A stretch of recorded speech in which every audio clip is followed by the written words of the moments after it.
now, and we'll share some of our results and we'll discuss some important findings. And towards the end, I will try to summarize.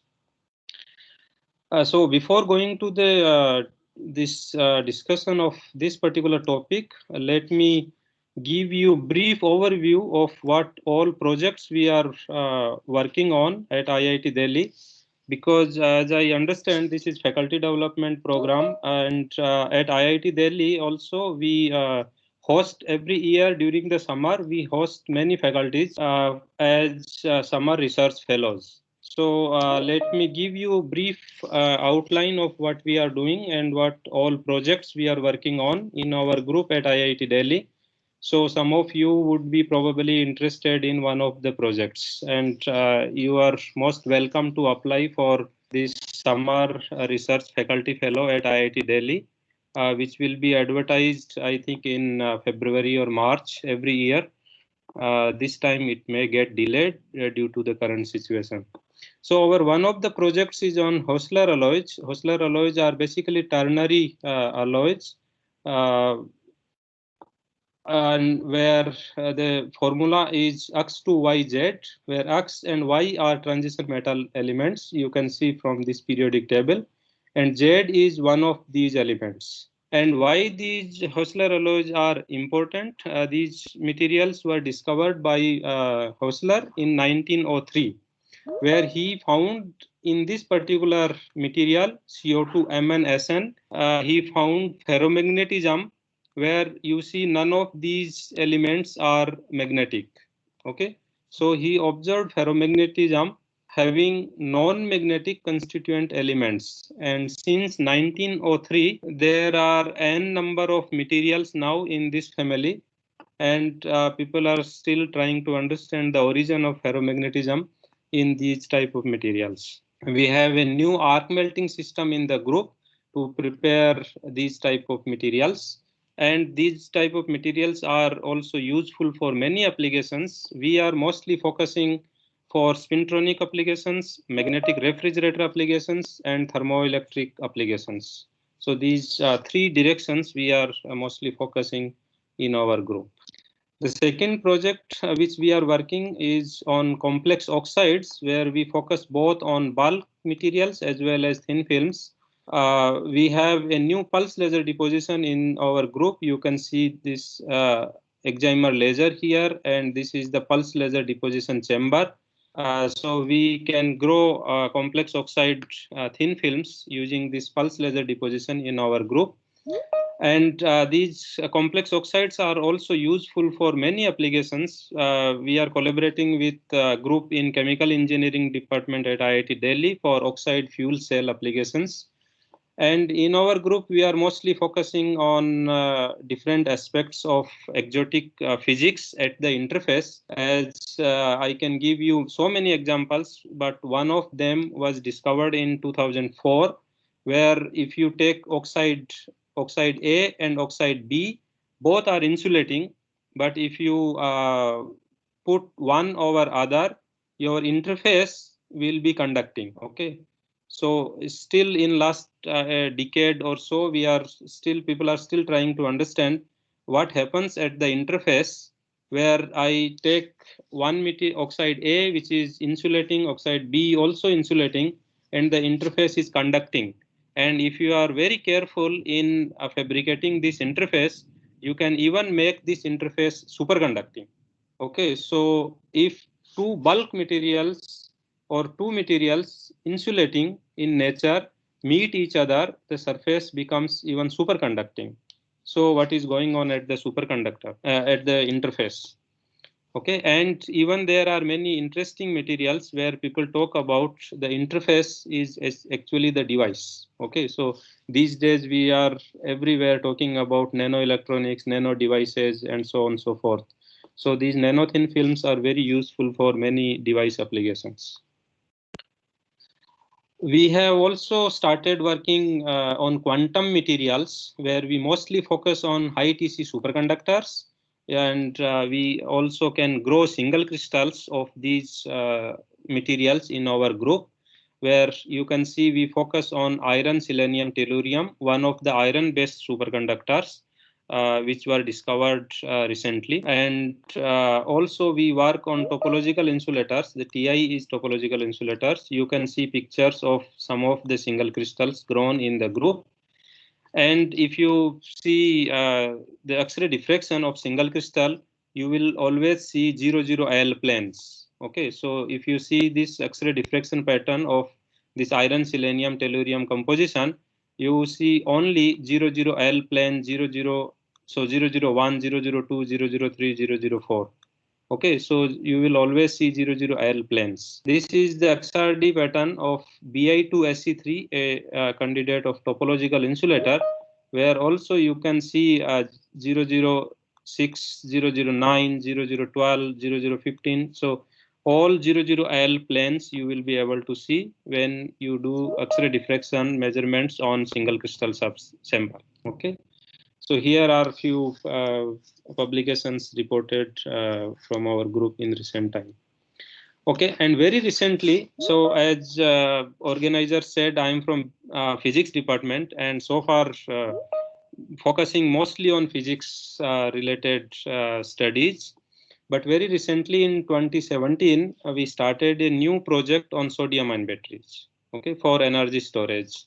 And as you know, being in technological institutes like IITs and NITs, we are also supposed to work on some technological or device related research where we can try to give back to society. Okay, so keeping those things in mind, we started a new project on sodium-ion batteries, where we recently set up a new globe box in our group, a new battery cycler, and I will show you. I will be discussing on this project in coming slides, where we are able to assemble these coin cells of these sodium-ion batteries in our group.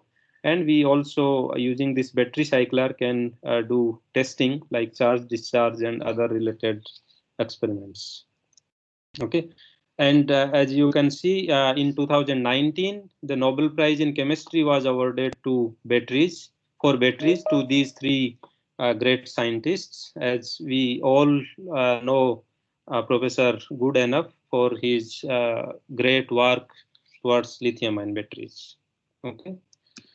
So now in modern time, as we all know that there is a huge demand of green energy, where these are the three major components we have to take into account. One is to generate energy or harvest energy, the green energy. Whatever we are talking about is the green energy.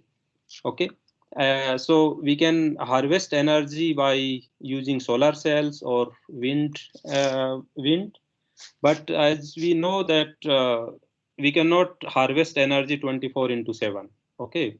If, for example, today in Delhi is whole day raining, there is no, I can hardly see the sun since yesterday. So that means I cannot really harvest energy using solar cell today. So the idea is the energy storage is equally important as we harvest green energy. And at the same time, the management of this stored energy is also important, as we use this stored energy to power our mobile phones, smartphones like tablets, other devices like tablets, laptops, and so on and so forth. Okay, and these days, of course, we talk about hybrid electric vehicles or electric vehicles. Also e-bike. Recently in our campus, we even started some e-bike kind of things in IIT Delhi campus. Okay, so the management is also equally important, and as we all know that with time the demand is increasing really fast, and to sustain in this modern society where these days every one of us is having actually more than one smartphones in our pocket. Everyone is having laptops these days. Even in the current pandemic time, all the classes are going online. Even for a for first class student, a small kid, the classes are going online. So we really need many laptops in our home, and as I said, we talk about electrical vehicles, hybrid cars these days in India due to various reasons. Okay, so these batteries are really required for energy storage. Okay, and so far, as we all know, that lithium-ion batteries are being used widely for almost all portable devices, as well as for many uh, large-scale storage, like in electric vehicles and other things. Okay. However, there are many issues with lithium-ion batteries. I will talk about in the next slide. But first of all, we should understand, though Professor Reddy has made my life much easier, as he talked about many things about energy storage and batteries in the morning. So I will go fast here, but briefly, as we know, we should know that how battery works. Okay. And as we have already discussed, that most commonly used batteries at the moment are lithium-ion batteries. In batteries, there are mostly few components. So two electrodes, what we call anode and cathode, and there is a separator.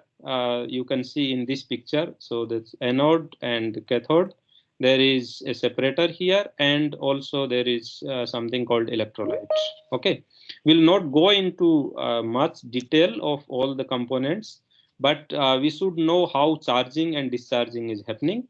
And so when we are charging our mobile phone, or that means our battery, with electrical energy, what is happening actually is that these metal ions, so metal ions, when I talk about lithium ion batteries, these are lithium ions. When I talk about sodium ion batteries, these are sodium ions. So basically these sodium ions will move from cathode, so that means from here to anode through this electrolyte and separator. Okay, so our separator should be porous enough to let these ions go through this separator, as well as our electrolyte also should be compatible. Okay, but in today's lecture, we will be discussing about the development of electrode materials. Okay, so we are working on both anode and cathode, but today we will discuss about anode.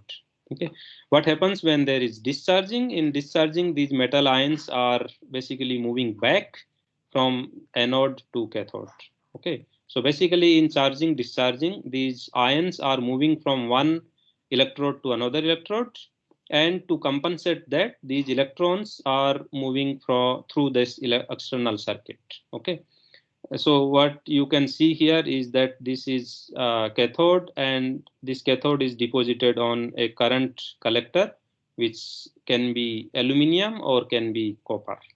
Okay, so now the important aspect here, before we started this project, of course, one should ask ourselves that, come on, why sodium ion batteries? Seems everyone is using lithium ion battery, everyone seems to be happy, but why sodium ion batteries? So as I already said, there is this huge demand with time. Even if I remember my days, school days, or even college days, I was not having a mobile phone, and even these days, school kids are having mobile phone. They also require laptop, particularly for online classes, and so on and so forth.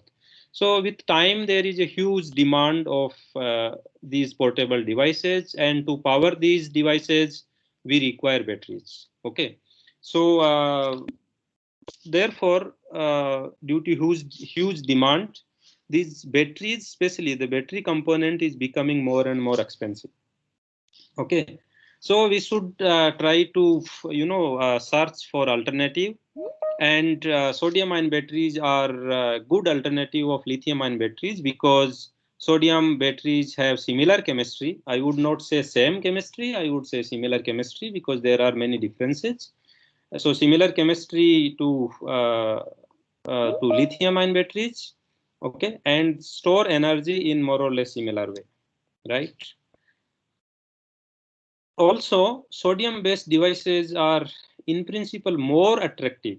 Okay, why? Because of highly abundant sodium and uniform distribution of sodium in Earth's crust. Okay, right? Because this is also important, as these days we talk about self-reliant India, our Atmanirbhar Bharat, and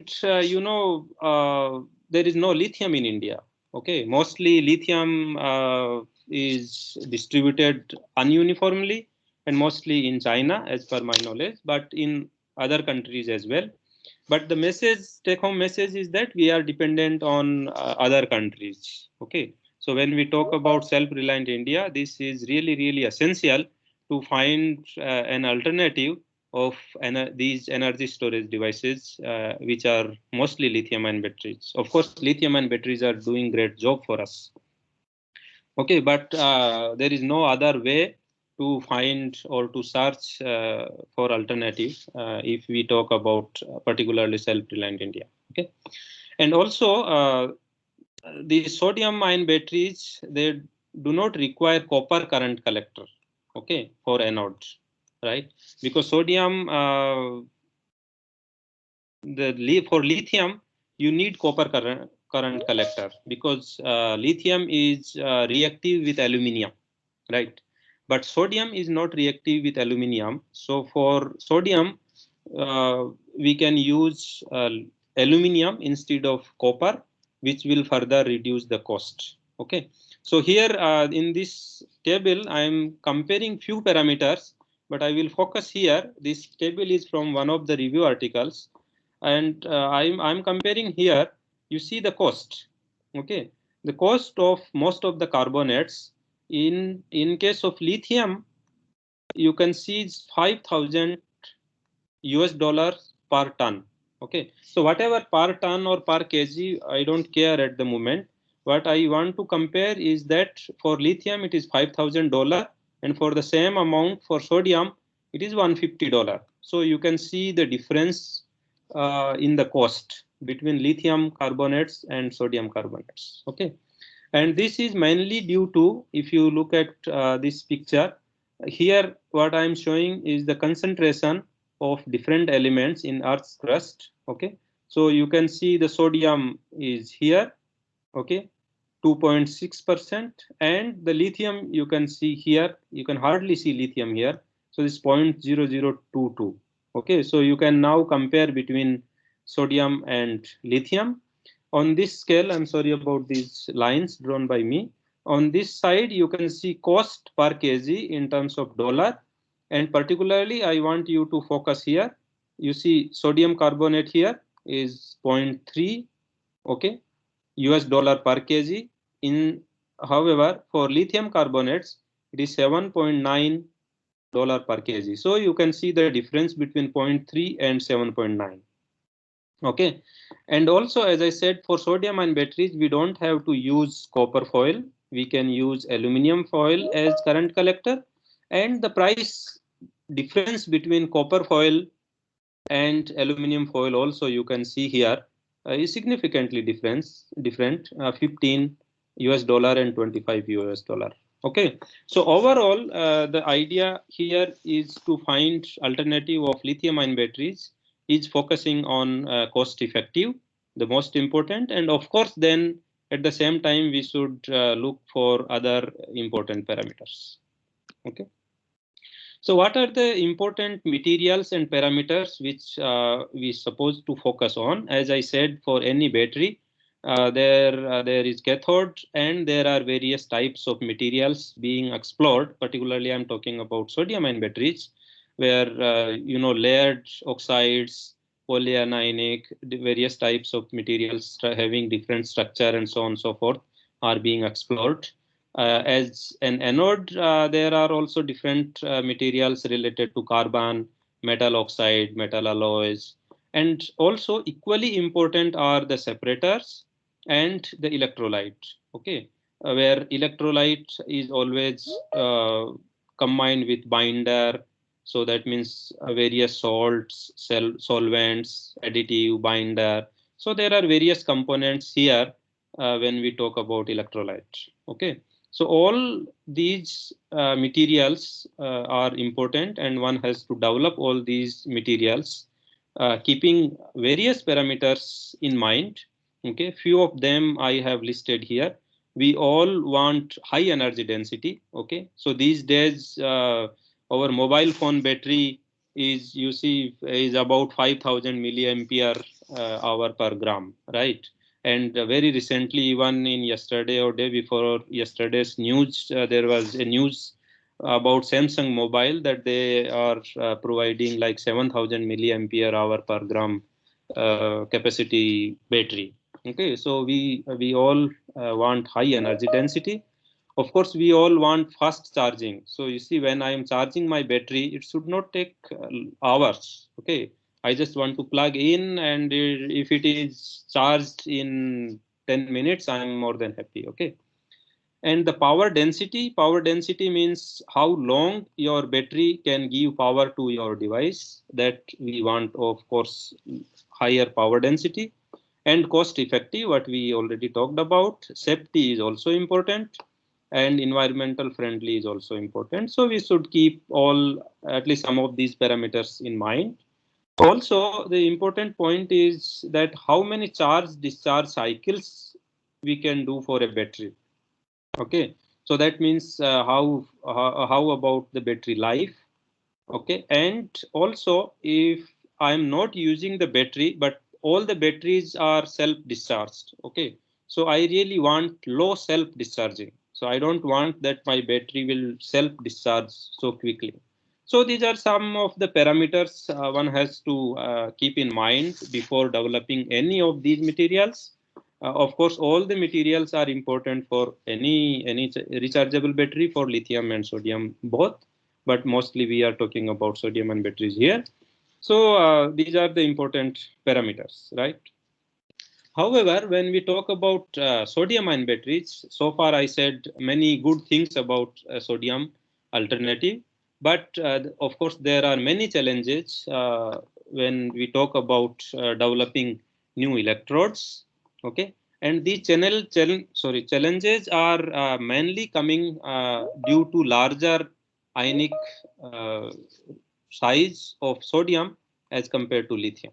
Okay, and this large due to larger size, there will be slow diffusion kinetics of sodium ions during charge and discharge. Okay, and therefore these sodium ion batteries are always with lower capacity.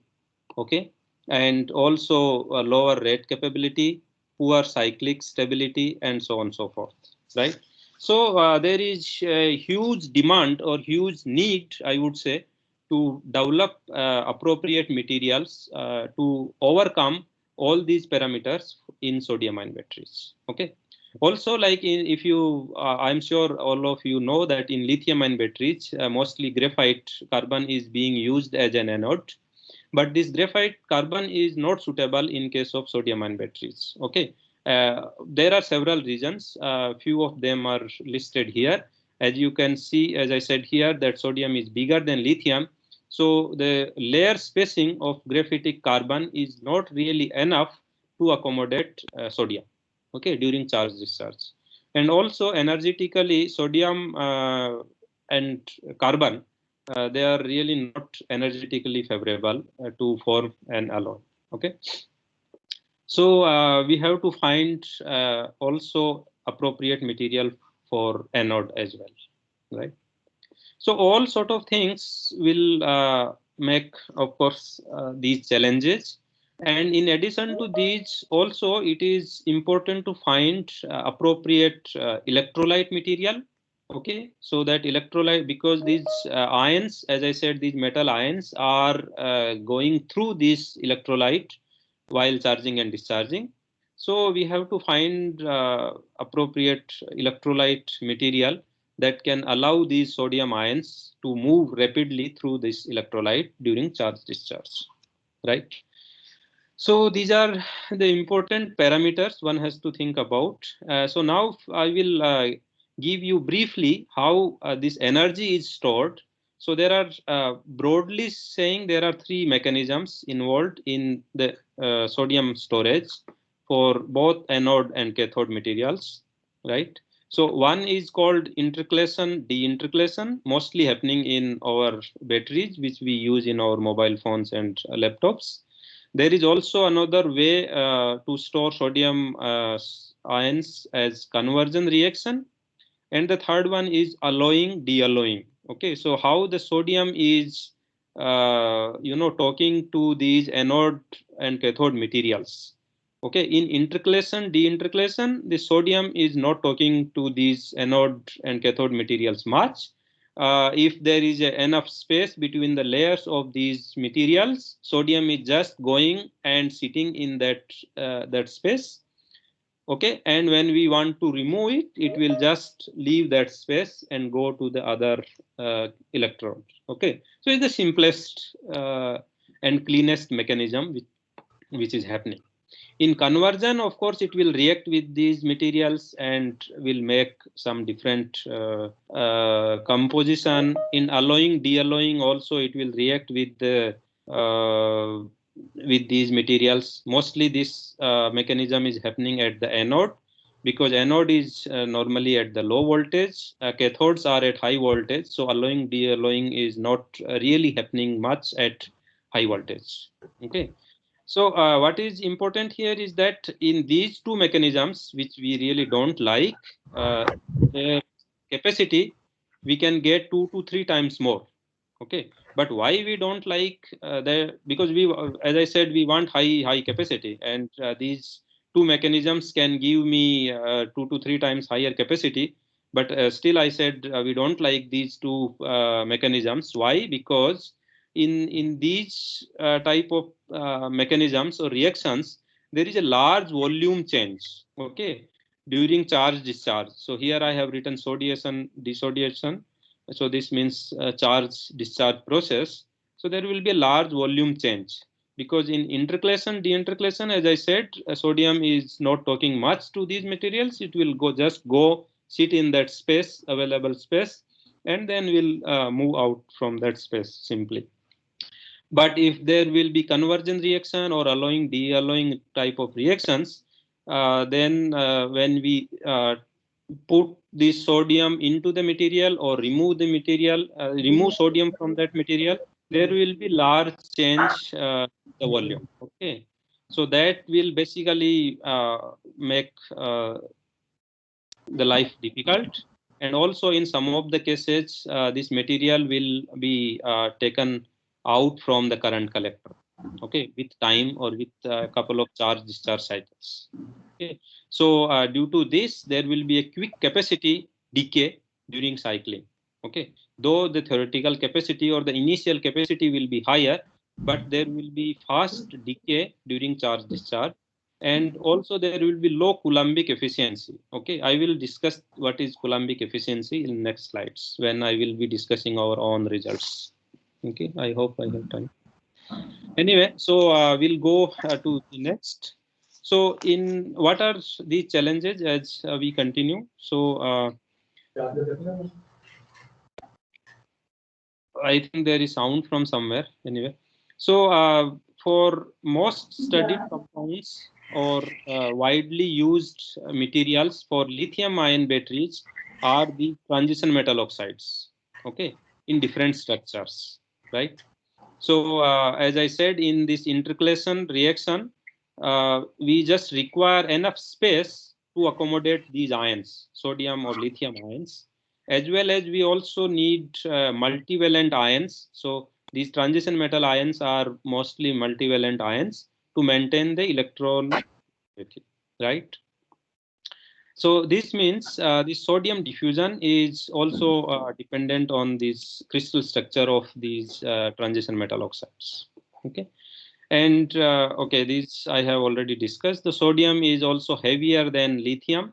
Okay, and is also having higher standard potential. So this is with your standard hydrogen electrode compared for both sodium and for lithium.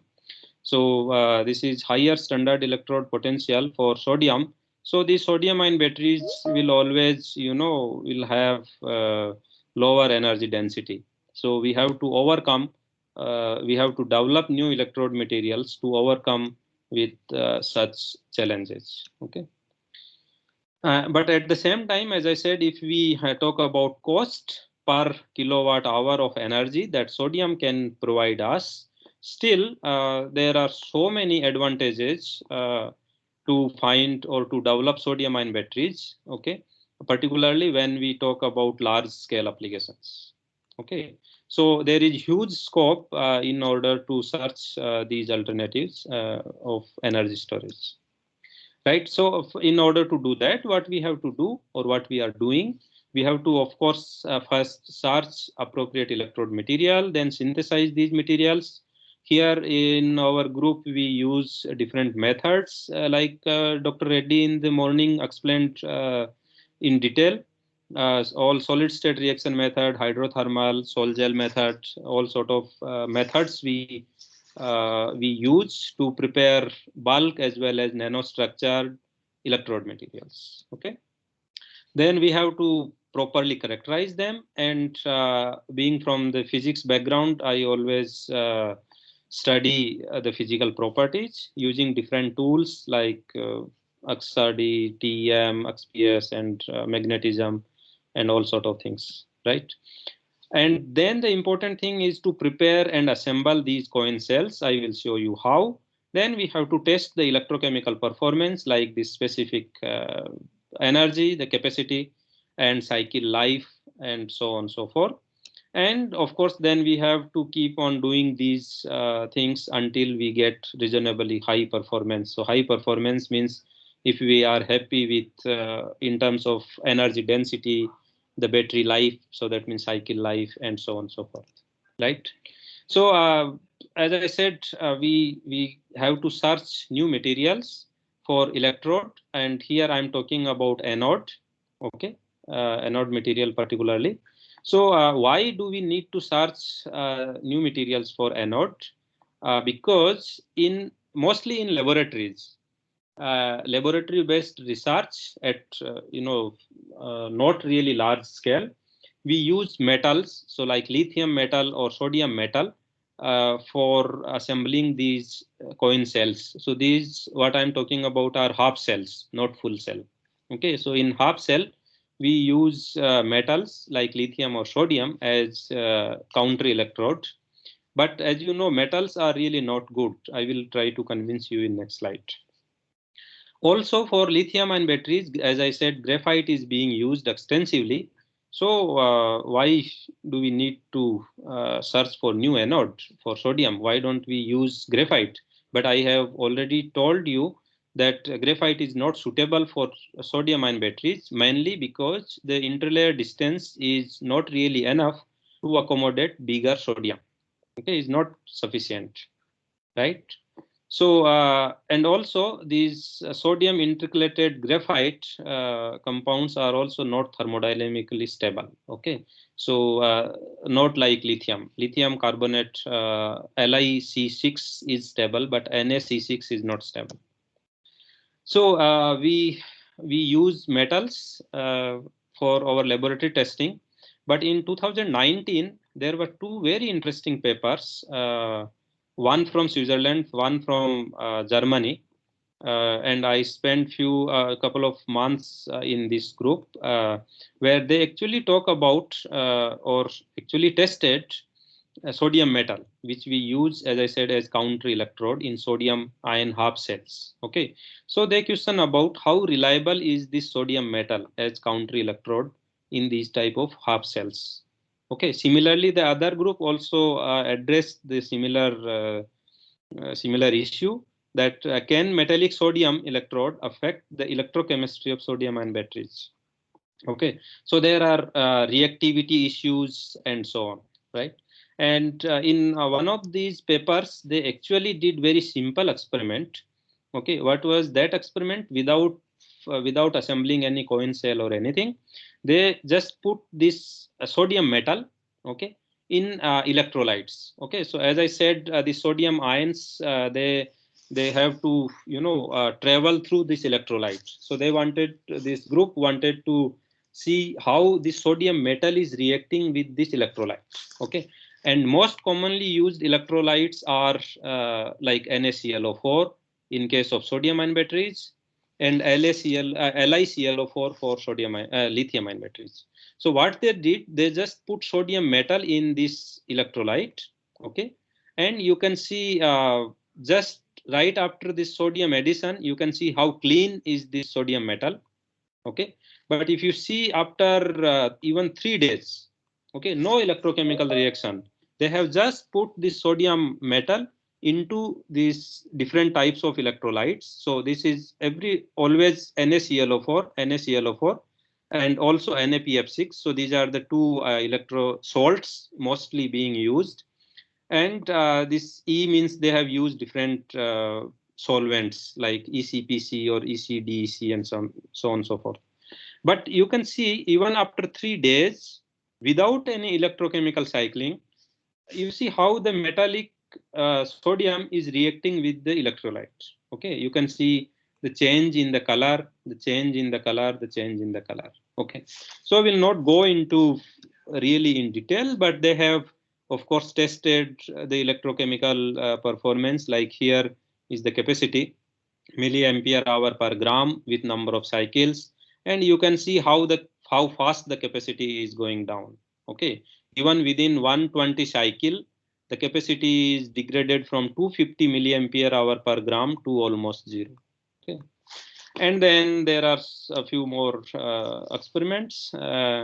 And also the sodium metal is not really favorable for wide temperature range applications. Okay, because as you know, when we use this battery in United States, where the temperature can be even minus 30 degrees centigrade, and other places like in India during the summer, the temperature goes to 45 to 50 degrees centigrade. So we really require these batteries which can be operated at really large temperature range. Okay, so I will try to go a bit faster here. I think I still have time.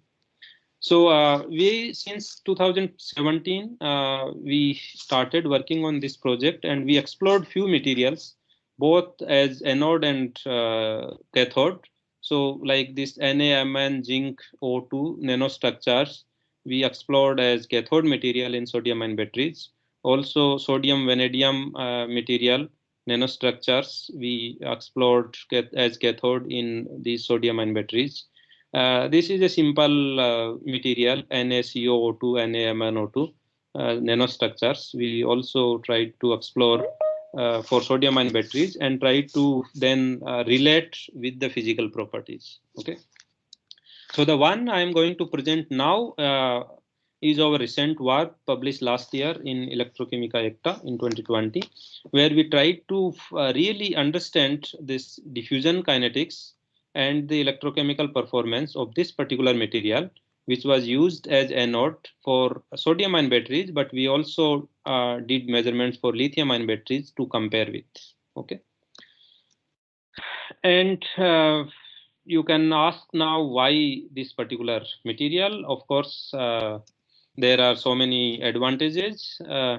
And in general, these transition metal oxides are the materials which are being used extensively as electrode materials, both for lithium and sodium-ion batteries, due to their high reversible capacity, and they are really safe in potential relative to the sodium lithium potential than the graphite. Okay. In particular, this material NaVO3 is important because the vanadium-based compounds are more interesting in the sense that vanadium shows different oxidation states, which can go from +5 to +2. Okay, so this is required during charge discharge for multi-electron transfer process. Okay, we can even remove more sodium ions that will give you more capacity. These materials are relatively non-sensitive to air and also abundance, and therefore low cost. Okay, so talking about this particular NaVO3 material, the crystal structure is shown here. Okay, where there are alternate channels of NaO6 octahedra. So you can see NaO6 octahedra here and VO4 tetrahedra. Okay, so there are alternate NaO6 NaO6 octahedra and VO4 tetrahedra. Okay, and if you look at along the C direction, these VO4 layers are separated by 0.47 nanometer. Okay, so this space is more or less more than, or I would say more than enough to accommodate sodium during charge discharge process. Okay, this number was 0.3 something for graphite. So this number is significantly larger in this case. Okay, and these layered materials having van der Waals interlayer spacing, they actually show ideal framework for this intercalation, deintercalation of sodium. And therefore, we can also do these charge discharge measurements at high rate, as well as there will be a very small structural distortion. So that is what is required. Okay, and this particular material shows roughly 220 milliampere hour per gram theoretical capacity, which is also relatively high. Okay, so what we are doing in the lab, of course, as I said before, we synthesize this anode, this NaVO3 material. Okay, so synthesis was much simpler. We just use stoichiometric amount of carbonate and VO2O5, then mixed and grind for a couple of hours, and heat at some temperature for some time. Okay, and then your material is synthesized, right? But it's not that simple. You have to then characterize and make sure that the material is in the desired phase which you want. Okay, so for that we did X-ray diffraction here, and you can see this material is in monoclinic with C1 space group. We have done ritual refinement of X-ray diffraction pattern, and the obtained lattice parameters are given here. These are perfectly in agreement with the NaVO3 structure. Okay, we have also performed SCM measurement to just see the particles or the morphology. And as I said, this material is prepared by solid state reaction. So this is relatively bulk. So the particle size, I would say, in the micron range. Okay, this is not really nanostructure here. You can do EDEX to find the composition, and here the composition or the ratio between sodium and vanadium is important, which we confirmed by EDEX and was found roughly 1:1. Okay. But this more reliable and accurate measurement, you can do XPS or XJEPS, okay, X-ray absorption spectroscopy, to find whether your valency is in order. Okay, so valency is in order means your oxygen is -2, your sodium is +1. Okay, so this is total -6 +1, so that means -5. So vanadium should be in +5. Okay, and this is what we have confirmed by performing X-ray absorption spectroscopy at RRCat, Indus Beamline RRCat, where we found that we have tetrahedral symmetry. You can compare this with V2O5, and we confirmed the vanadium in 5+ state. Okay. And by doing analysis in this large energy range, a higher energy range, you can see the energy range is here. So the higher energy range, these oscillations are basically in the range of XJEPS. And by doing the analysis, you can also find the bond, like VO bond is at roughly this distance, and so on and so forth. Okay. So we have confirmed this. Then once you are 100% sure that your material is single phase, there is no impurity, the valency also is what you want to have, and everything is fine, then you start preparing coin cells, okay, for electrochemical measurements. And that's what the methodology is. So you have to prepare a sodium or lithium disk, which you use as counter electrode. We have to prepare electrolyte. Then we have to fabricate these coin cells. Then we have to do cyclic voltammetry and charge discharge measurements. Okay. So this is what we are doing, and all sort of things you have to do in Globe Box. Okay. So Globe Box, I showed a picture which we have procured recently, where basically you have your water content and oxygen content less than 0.1 ppm. Okay, and it is very important in the sense that you are preparing sodium disc, for example, and we have tried this in air, and you can see before you even cut electrodes, the color you can see here. Okay, so it reacts very fast with all sort of water and atmosphere. However, when you do things in the glove box, you see the shiny electrode. These are pure sodium metal discs. Okay, then this material, as I said, here we have prepared NaVO3, and then you have to make your electrode. So for that you have to prepare your slurry. Slurry means you have to use your this cathode, this your active material. Okay, then you also need binder, okay, to bind your material all together, and also you need some conductive additive. Okay, so we have mixed all these things, like 80% our active material, 10% your conductive additive, 10% our binder, mixed in some solvent, and then do some treatment like magnetic stirring and so on and so forth. Once you have like a paste kind of slurry, then you can coat on aluminum foil, or also you can coat on copper foil, okay, of micron thickness thin film. Okay, then you can also calender it. So that calendering means you press your coated electrode to increase the density, okay, to basically remove any void or any porosity present in that electrode.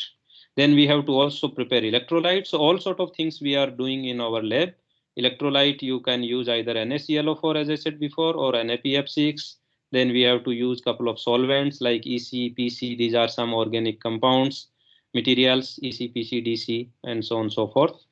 And then finally, you have to prepare coin cells. So as I said already before, showing here all the steps, you can see the coated electrode looks like this.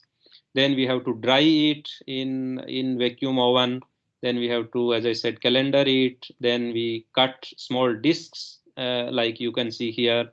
Then inside the glove box, we have to put all together and crimp it. This is the crimping machine inside the glove box, and in the end you will see a assembled coin cell like this, and then use the battery cycler to test the electrochemical performance. Okay, so this is what I just said, that this to assemble this coin cell, to prepare this coin cell, you have all sort of things put together inside the glove box, like top cap, then you have a spring, then you have a spacer, then the anode, which is sodium in this case, then you have to put electrolyte, then you have to put separator, then you have to put your cathode, which you have coated on aluminum, then the bottom cap, put all together like this and crimp it. So in the end it will be like this, and then you can take out from the glove box, because once you crimped it, once you assemble the cell, then nothing will happen.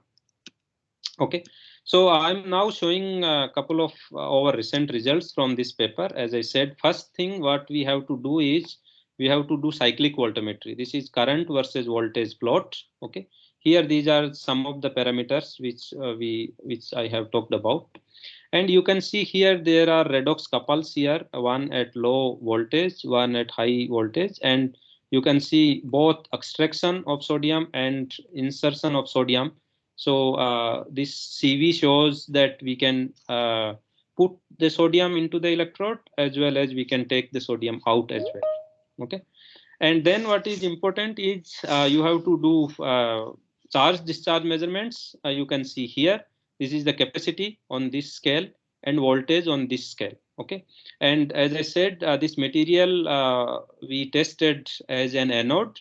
Anode is always at low voltage, so we have tested between 0 and roughly 3 volt. Okay, so you can see this is now getting discharged. So this is my discharge capacity here, this is my charge capacity here. Okay, and these measurements we have done at different rate. Okay, C rate, you can see here 11 milliampere per gram. So how we define this? That basically the message is how fast you can charge and discharge. Okay, and of course, if you do things fast, if you charge fast, you may not get that capacity. Okay, because you have to give sufficient time to to these metal ions to diffuse through the electrolyte, go and sit in the space available in the electrode. Okay. So our 1C is 220 milliampere per gram. Okay, and that means C by 20 means 11 milliampere per gram. So here we have tested these measurements from very low C rate, so very low, very slow charge discharge, to also very fast charge discharge. This 440 milliampere per gram is really fast charge discharge. Okay, and what we have to then test, you can see on this, in this plot, the capacity here, and we have to do number of cycles at different current rate. So this is very slow charge discharge. So what you can see here, the capacity is roughly 300 milliampere per gram, milliampere hour per gram. Okay, when you do this charge discharge faster, your capacity will of course degrade because you are doing things much faster. Okay, but the important thing is that when you come back to this slow charge discharge, you should be able to get back to the initial capacity, which is the case here. Okay, so in that sense, then that means your cell is working fine. And on this scale, we have plotted Coulombic efficiency, as I also talked about in last slides. What is Coulombic efficiency? Coulombic efficiency is actually defined by the ratio between this charge capacity and discharge capacity. Okay, so here let's say this discharge capacity is 350, the charge capacity is also 350. So that means my Coulombic efficiency is 100%. So that means how to understand this? That to understand this, let's say in discharge, I'm removing sodium from one electrode. Okay, so I have removed number of sodium ions from one electrode, but in a reverse process, like in charge, I have to put them back. So whether I am able to put all of them back to that electrode, okay, or not. So if I'm not able to put all of them back to that electrode, that means your capacity here will be different. Okay, so it's always good to the good, or we always aim for 100% Coulombic efficiency, or close to 100% Coulombic efficiency. That means whatever number of sodium ions we are able to extract, okay, we will be able to put back. Okay, so there is no loss, right? And of course, then we have to do testing for long cycles. So here, what I'm showing is that at particular current rate, okay, at particular charge discharge speed, we have done, let's say, 200 cycles, number of cycles. So charge discharge, like this we did for 200 cycles. Here I'm showing 200 cycles, but this cell was already cycled for 200 200 times. So effectively here, what I'm showing is up to 400 cycles. And you can see whatever is the capacity here, like 200 milliampere hour per gram, up to these many number of cycles, there is hardly any change in the capacity. So, okay, so that means these cells are relatively stable up to many number of charge discharge cycles. And also my Coulombic efficiency is also not changing much with these many number of charge discharge cycles. Okay, so this means these cells are working fine, but as I think I forgot to mention that here we tested this first for lithium ion batteries. Okay, so basically the counter electrode was lithium, and that means the electrolyte was also for lithium. So for lithium, this is 1 mole of lithium phosphate. For sodium based coin cells, we use NaClO4 as electrolyte. Okay. So for lithium, this material is performing very good. There was only one paper, and we found even better performance than reported in this paper. Now, of course, we have to understand the diffusion kinetics of these materials. 511. How much time do I have?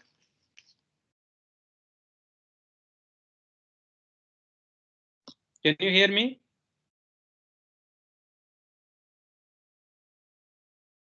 Hello? I think 5:45, sir. Sorry? 5:45. Okay, so I will finish in another 15 minutes or so. Then we'll have question answers. Okay. So the important thing here, as I said, okay, we have done cyclic voltammetry, then we have tested charge discharge. We are more or less happy with the performance, like up to many cycles, the capacity is not degrading much, and so on and so forth. But the aim is to understand what is going on during charge discharge. Okay, so we can then find what is called diffusion coefficient. And in order to find find the diffusion coefficient, we can do a couple of measurements, and one of them is the EIS. Okay, so electrochemical impedance spectroscopy. This also we can do in our lab, where this diffusion rate, or what we can say characteristic time, is defined by this equation, where my L is the diffusion length, okay, and my D is diffusion coefficient. Okay, so I want to find the diffusion coefficient, right? So we have performed these electrochemical impedance spectroscopy measurements. You can see in this plot here, where you see Z double prime, Z prime. So one is imaginary part, one is real part here. And this we have done after this measurement, EIS measurement, we did after one cycle. Okay, and at this particular voltage between this frequency range, so 10 millihertz to 10 kilohertz. Okay, so this frequency range is actually plotted here in terms of ohm. Okay, and what you can see, there is kind of a semicircle here, then semicircle here, and then there is kind of a linear behavior at low. This is low frequency range. Okay. And from this, we can make this equivalent circuit diagram, where you can see R1, R2, R3, then CPE1, CPE2. What are these? In this equivalent circuit diagram for these EIS data, this R1 basically represents the bulk resistance, which actually where these electrodes, separator, electrolyte, all sort of things will contribute in R1. Okay. This CPE and R2, these are the capacitance and resistance of SCI. SCI is the solid electrolyte interface. So this SCI formation is always happening at the interface of electrodes and the electrolyte. Okay. Then your CPE2 and R3, these are actually this double layer capacitance and also charge transfer resistance. So these things are happening at electrolyte electrode interface. Okay, due to charge transfer. So these type of things are happening, and we have to take into account all sort of things to understand the diffusion kinetics. But in order to understand or calculate the diffusion coefficient, we use this linear part. Okay, right?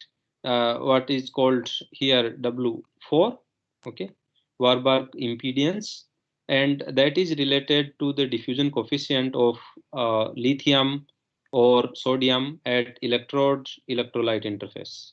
This is electrode electrolyte interface, right?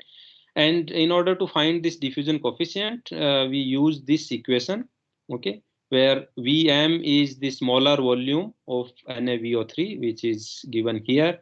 My F is Faraday constant, is given here. My A is area of my electrode. I have calculated from my electrode which I have cut. And there is also something called dE by dx. I will discuss soon. But here, what we have to find, this sigma.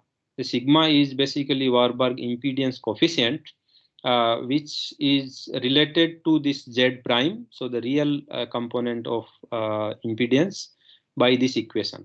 Okay, right? So Z prime is Rs plus RCT plus sigma omega minus omega to the power minus 0.5, where my Rs is ohmic resistance and my RCT is charge transfer resistance, right?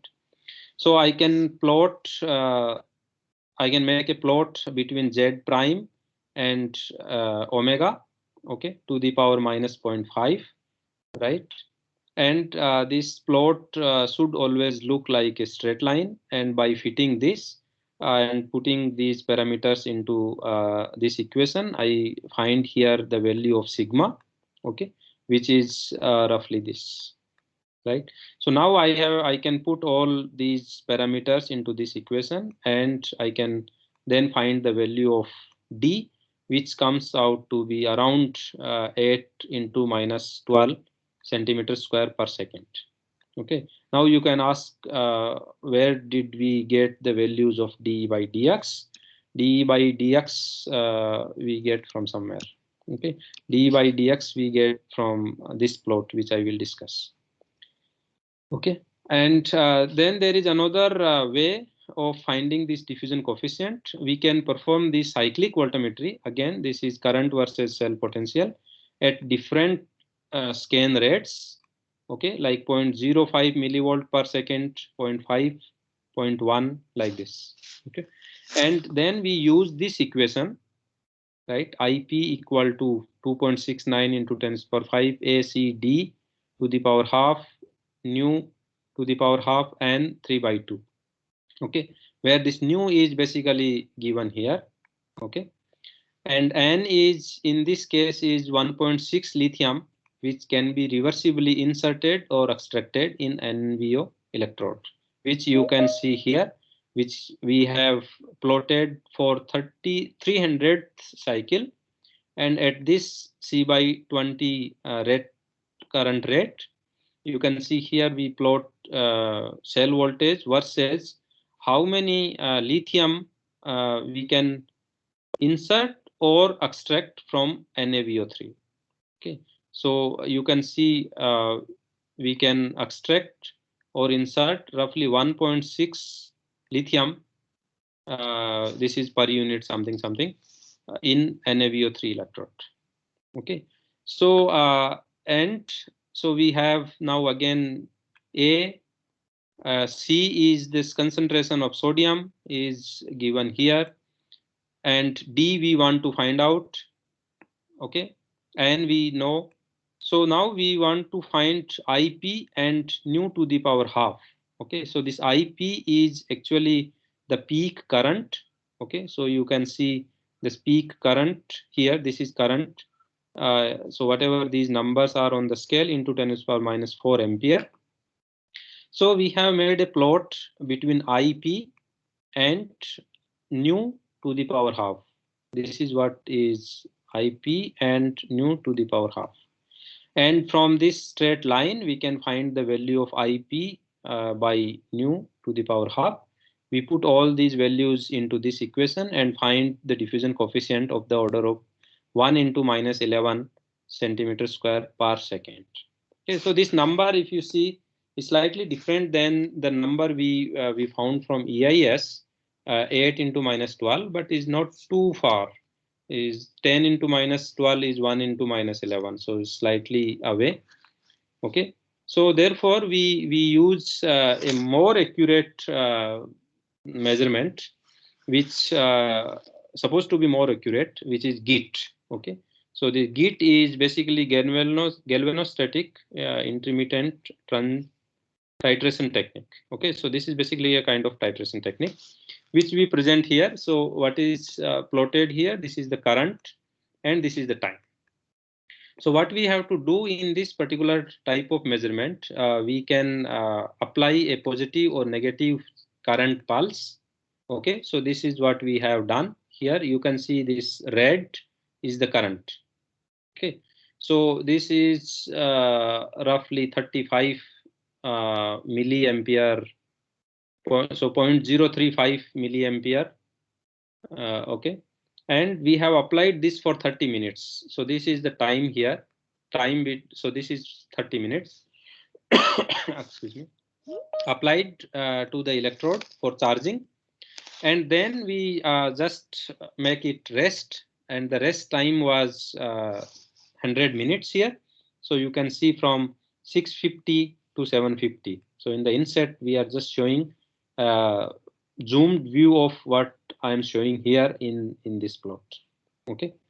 And during this rest time, basically these lithium ions will diffuse into this electrode material in order to compensate this stoichiometric gradient. Okay, this stoichiometric gradient happened because we applied this current pulse for half an hour and made this cell charged. Okay, so we removed some lithium from that electrode, and during the rest time, this lithium will go back, so diffuse into that electrode material to compensate that. Okay, so we did this measurement for quite long time. You can see 10,000 minutes here. Okay, and then we used again this formula, which can be used when we do git measurements, and our diffusion coefficient from this method was roughly 9 into minus 10. So that also you can say close to 1 minus 11. Okay, and this type of these value for diffusion is considered relatively fast. So this material was working fine for lithium ion batteries. So now let's test for sodium ion batteries. Okay, so we did in similar way, we made coin cells of sodium ion batteries, where we basically use here sodium as counter electrode, and then of course the sodium electrolyte. We again did cyclic voltammetry, where exactly there is extraction and insertion. So this is reversible reaction here. It's fine. We then did charge discharge measurements here at slow charge discharge rate. Okay, so this is slow current rate, and you can see the capacity in this case is roughly 100 or slightly above 100. Okay, but with number of cycles, even you can see here the capacity on this scale, number of cycles at this scale, you can see there is a fair amount of degradation within even 50 cycles. Okay, though the Coulombic efficiency is fine, is close to 100%, which of course we want, but there is significant degradation in this case. Okay, you can also see here, this is even much slower charge discharge rate, 7 milliampere per gram. You can see the first cycle, the capacity was not bad, close to 400. Okay, even in the second cycle is 200.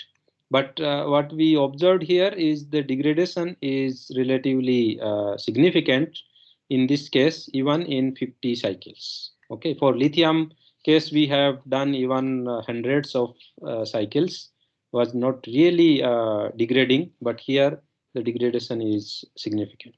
Okay. So of course, as I said, is not too bad, but we need improvement, and that's what we are working on by doing different treatments. One of them is like carbon coating. So carbon coating will try to improve the conductivity, and normally it is expected to see better rate capability when with the carbon. Okay, and of course, then we should understand thermodynamics. But then we did more measurements in order to understand the diffusion coefficient in similar way what we did for lithium. So here I will go fast. We did similar measurements like git measurement, then EIS measurements, and we observed that in this case also the diffusion coefficient is similar, of the order of minus 10 to minus 11 centimeter square per second. Okay, so D was found, the diffusion coefficient was found similar in both the cases. However, what we observed here, and as I showed you, the performance is much better for lithium. Performance for sodium still need to be improved. So we need to investigate this system more and more. Okay, and this is probably the last slide. Another very important point is that we also should understand what is happening to these electrodes during charge discharge cycles, like in terms of structure and morphology particularly. So what we did, we actually, after doing all these measurements like charge discharge, cyclic voltammetry, and so on and so forth, we then took this cell back to the globe box and tried to open. Okay, so we opened the cell and then try to see the structure as well as morphology. So you can see in this one, this is this is our NVO raw material, where you can see all these break peaks, and the morphology, the SCM picture, as I already showed you, is perfect. But when you remove this NVO material from the sodium cell, after doing all sort of measurements, the XRD shows that these peaks, you can hardly see these peaks, very small peaks, but still there are a few peaks. Okay, and you can see the change in morphology between this picture and this picture.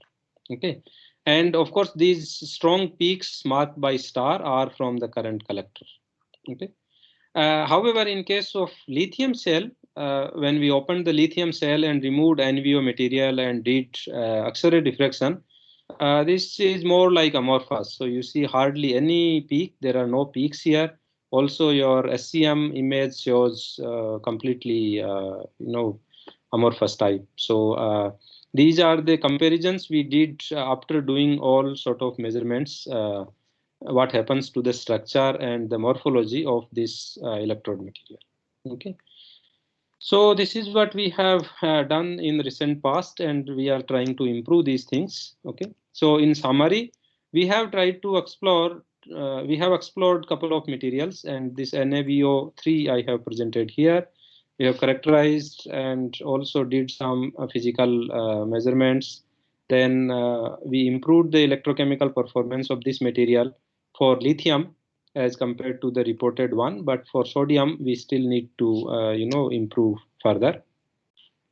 So we should do this by optimizing different carbon coating, different binders, different conducting agents. There are so many components involved here, so we have to figure out the role of each and everything and try to optimize the parameters for improving the performance of these cathodes, cathode and anode. Okay.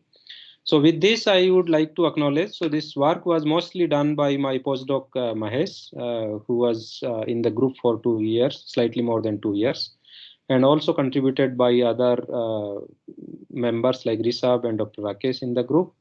Though I have not shown you the theoretical component, but we have also tried to understand the mechanism by performing density functional theory, which was performed by Professor Ali Haidar's group in IIT Delhi in chemical engineering department, and Professor Basu is our collaborator.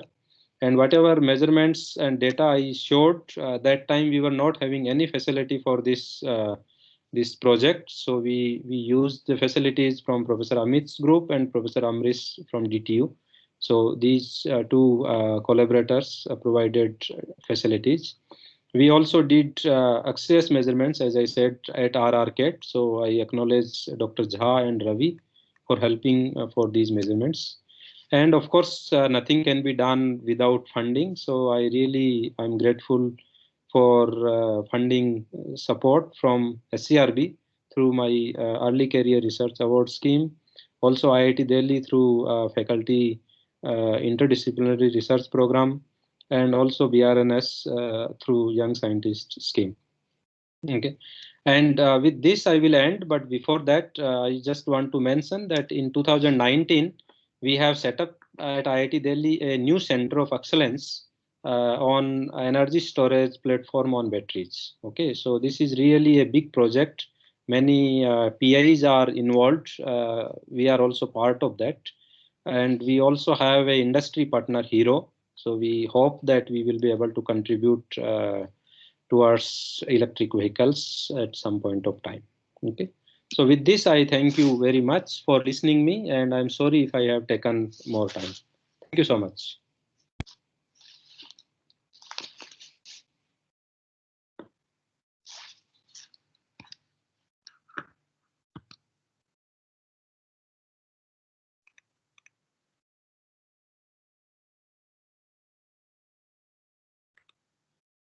Can you hear me?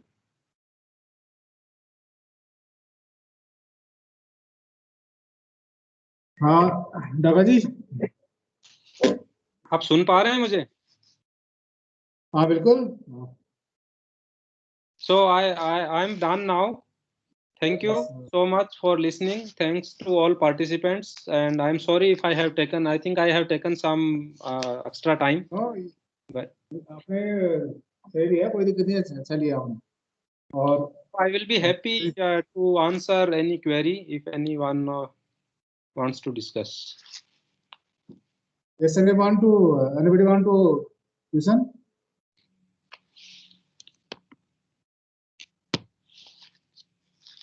So any question related to the topic, presentation, anything in general, I will be happy to discuss. No problem.